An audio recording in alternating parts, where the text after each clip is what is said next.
Sanbonani, Sanbonani, welcome back to IsiZulu with the Queen.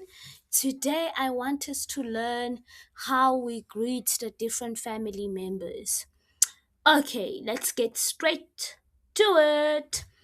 Okay, there is only one rule, and the rule is you need to remove the first letter of the noun.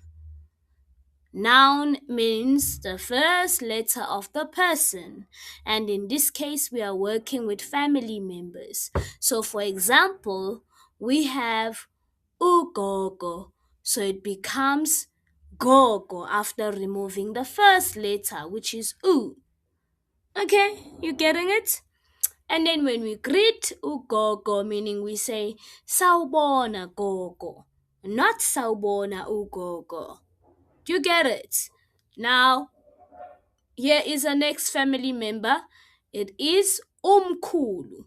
And the rule is we remove the first letter so it becomes mkhulu.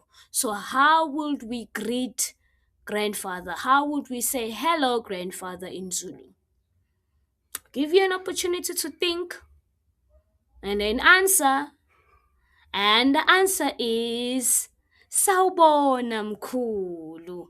That's how simple it is greeting family members. Remember, I made a video of the different family members so you can practice using the different family members. There is a video for the level 1 family members that I made, and also a video for level 3 family members, which also include some of the nouns. So you can even learn how we say hello girl, because it's the same rule. It's the same rule. We always remove the first letter of the noun. Okay, please feel free to watch those videos and to practice. Ngiyabonga, ngiyabonga.